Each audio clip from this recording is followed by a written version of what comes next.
I don't know how many minutes I'm given because it's not stated, but even when the chairman said we should take only 5 minutes, he did not include me because he cannot give what he doesn't have. And I will take my time because this is a very, very important program in this country and in the military. And I would like to thank all of you who turned up because the attendance here really showed how serious we are in overcoming the insecurity problem in this country by honoring General Rabo's book and being here. I've seen so many service chiefs retired. I've seen IGs. I've seen so many other people that I know honoring the invitation of Lucky. Lucky, you are very lucky that you can bring this crowd to a book launch that is so important to us. For some of us who have been in the military and are still in the military, we know the importance of your book. And when you call me and then send me the letter, I do not hesitate to accept to be part of this program because of its importance. The 5 minutes given to me by the chairman of the occasion, I will add the minutes taken by the two masters of ceremony. After each speaker has spoken, they will take about 5 more minutes to speak. So plus all the minutes Eugenia and Henry took, I will add those minutes to my own. I would like to thank the book reviewer whom we were together just some couple of days back in Sokoto with General Obasanjo at a very important program. And I would like to also try to, I'm not going to say anything about insecurity or the way to end insecurity or whatever it is. No. I want to adopt all what's been said from the beginning of this program, because these are the ways and means of resolving such issues. But what President Jonathan said, I was expecting him to make a very strong comment about how he really dealt with the issue of BOKO HARAM, which he used both the military and myself and other stakeholders. But maybe he decided not to because a book is coming after that from him on how I dealt with the BOKO HARAM issue. And let me also correct you, like I am happy to hear that the BOKO HARAM is not really BOKO HARAM, that's not their name. I'm glad to hear that from somebody who is not me. If I were the one who is saying that, somebody would say yes, because I know them. And that's not their name, because I know that they never claimed BOKO is haram. If you have listened to some of their audio, which I had privilege of listening to, they said they didn't say BOKO is haram, because so many of them have also gone to school. And they said you cannot open somebody's brain and remove the education in his head. So he already acquired that knowledge, that education. He's an engineer, he's a doctor, he's whatever it is. What they are saying is that those who have gone to school and are educated are leading bad governments. What they're after is the issue of bad governance, because they want to be free, they want to do whatever they feel they should do. And I want to correct, and I'm glad this thing is carried on TV, live. I want to correct this wrong notion that people, non-Muslims, hold about jihad. Jihad is not to kill a non-Muslim by a Muslim. Jihad means to strive. And in whatever you do in life, you strive to be the best you can be. You strive to be a good Muslim. You strive to be a good Christian. You strive to be a good farmer or a good engineer. So jihad is not to kill a non-Muslim. That's a wrong notion people have been airing out for decades. And I wrote a foreword on a book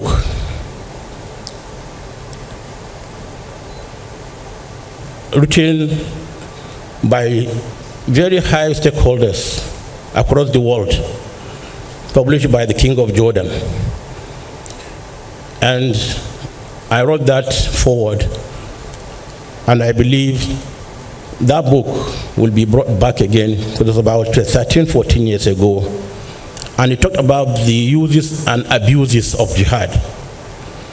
Because at the back of the book, I remember very well, because they said one of the most fearsome word a non-Muslim would hear is the word jihad.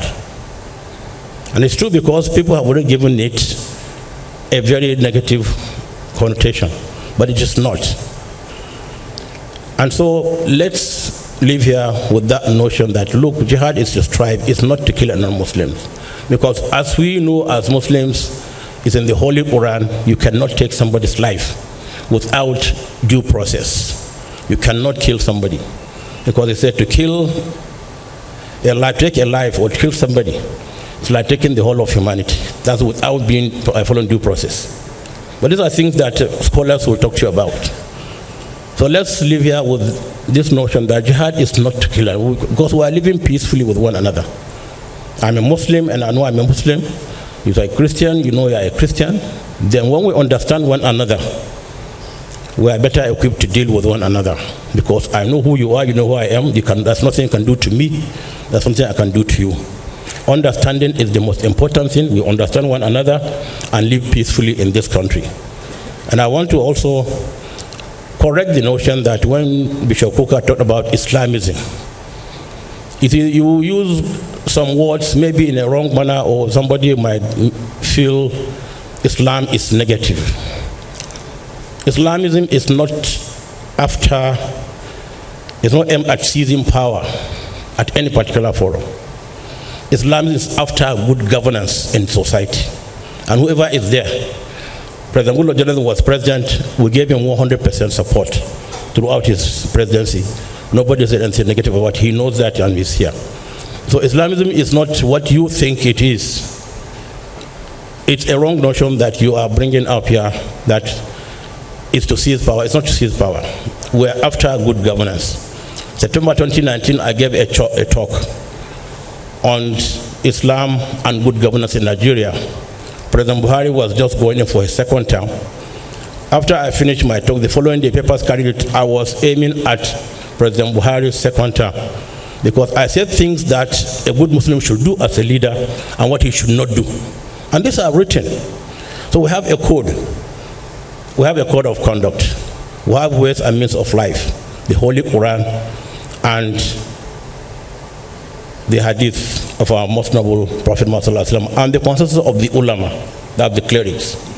These are three things guiding us. Anybody coming outside this to say things that he really doesn't know about is not speaking, it's not for Islam. Because Islam abhors extremism. Islam abhors extremism. You cannot be an extremist and then claim to be a good Muslim. So let's learn some of these issues, and then when we're talking about insecurity or security in our great country, we have to be careful in how we say things, how we present them. And another particular paper I'm talking about, I gave Bishop Coker a copy, Islam, what Islam means in good governance. So let's come closer as one big family with different backgrounds and forge ahead to make this country a better country. Because there's nothing anybody can do about a Christian or a Muslim being who he is. Because when we are coming to the world, we didn't beg Almighty Allah to bring us into the world as Muslims or Christians or Jews or whatever it is. He decided in his own right to bring into the world as a Christian or a Muslim or whatever it is. We must learn to respect one another. We must learn to live with one another. We must learn to help one another, because we must be our brother's keepers. And so many Christian leaders here know that it's in the holy books also that we must be good to ourselves. And I want to thank the chairman of the occasion for coming to Sokoto once more. And I assure you all, we are here to do our best to help our governments at all levels, from the presidency to the states, to National Assembly, to our very gallant military officers and soldiers, because we know what they are doing, we know how they are doing things, in a very difficult manner, because I'm a privileged person to sit with them always to discuss what they do, from the CDS down to the service chiefs, and we exchange notes. So people that you sit together with and discuss, you can never be against them. So I count myself as one of them, and I'll forever be one of them, because let me correct people, generals don't retire. Because when you start calling a Rabo general retired, no, he's not retired. He's a general, and a first-star general. If Rabo wears his uniform now and march into the field, he'll be fighting insurgents. You can see him how smart he is. So generals don't retire. But I want to commend our armed forces. You are there doing the difficult one for us. And we thank you, and we continue to pray for you, to urge you to continue to do your best. Don't look back. Forget about the comments of other people, the not so good people that always see you as government tools. You are not government tools. You are national tools. You are not for president or governors or whatever. You are for the nation. That's what you should know in whatever you are doing, whenever you're going for operations. You can name 100 operations. It doesn't matter. Those people don't know how you change nomenclature of operations. It's to suit the environment, nothing more. So it's not that you have failed. You have not failed. You are still doing your best. Continue to do your best, and all our political leaders, the Minister of Defense is here. Give them the best you can give them, and inshallah, we will not eliminate insurgency, but we will listen to the maximum.